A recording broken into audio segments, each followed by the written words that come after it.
आखिर बत्तख के बच्चे अपनी मां के पीछे ही क्यों तैरते हैं? रिसर्च में हुआ चौंकाने वाला खुलासा। आपने अक्सर बत्तखों को एक लाइन में तैरते देखा होगा।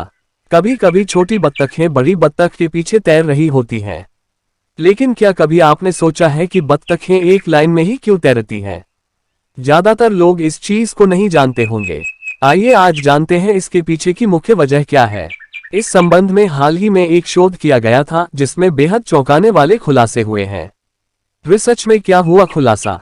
जर्नल ऑफ फ्लूइड मैकेनिक्स की एक रिपोर्ट में शोधकर्ताओं ने बताया कि बत्तख के बच्चे अपनी मां के पीछे एक व्यवस्थित लाइन में चलते हैं ताकि वह अपनी एनर्जी बचा सके। बता दें कि बत्तख जब पानी में पैडलिंग करके वेव्स बनाती है तो उसके बच्चे उन्हीं वेव्स पर आगे बढ़ते जाते हैं, जिससे बत्तख के बच्चों की एनर्जी कम लगती है और बच्चों को बार बार पैडलिंग नहीं करनी पड़ती है। एक दूसरे के साथ तालमेल बैठाकर तैरती हैं बत्तखें। शोधकर्ताओं ने जब बत्तख के बच्चों के मेटाबॉलिज्म को मापा तो पाया कि बड़ी बत्तख के पीछे तैरते समय छोटी बत्तखों ने ऊर्जा की बचत की, क्योंकि पानी में बत्तख का बच्चा अपनी मां के ठीक पीछे चलता है और इससे उसे तैरने में मदद मिलती है। साथ ही इस काम में उसे कम मेहनत भी करनी पड़ती है और बत्तखें एक दूसरे के साथ तालमेल बैठाते हुए आगे बढ़ती हैं। पानी में कैसे तैर लेती हैं? बत्तख के पैरों को कभी गौर से देखना। इनके पांव की उंगलियां एक झिल्ली की मदद से एक दूसरे से जुड़ी हुई होती हैं, जिसे पादजाल कहा जाता है। तैरते समय यही पैर पतवार की तरह काम करते हैं। यही नहीं, इनके पंख वाटरप्रूफ होते हैं। दरअसल इनकी पूंछ के पास एक विशेष प्रकार की ग्रंथि होती है जिससे एक तैलीय द्रव स्रावित होता रहता है। इनके पंखों पर इस तैलीय पदार्थ की एक पतली परत बन जाती है। इस वजह से इनके पंख पानी में गीले नहीं होते।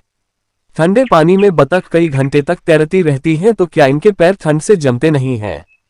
तो जवाब है नहीं। बतख के पैरों में नसें या रक्त वाहिकाएं नहीं होती हैं, इसलिए इन्हें ठंड का अनुभव नहीं होता, चाहे ये बर्फ जैसे ठंडे पानी में तैर रही हो या साधारण पानी में। बतख की दिलचस्प बातें। बतख, सारस और हंस ये सभी एक ही परिवार एनाटिडी के सदस्य हैं। नर बतख को अंग्रेजी में ड्रेक और मादा बतख को डक कहते हैं। ये सर्वाहारी जीवों की श्रेणी में आने वाला पक्षी है जो पेड़ पौधे, फल आदि के साथ साथ छोटे मोटे कीड़े मकोड़े और मछलियां भी खाता है। सबसे खास बात ये कि ऊंट की तरह ही बतखों की भी 3 पलकें होती हैं।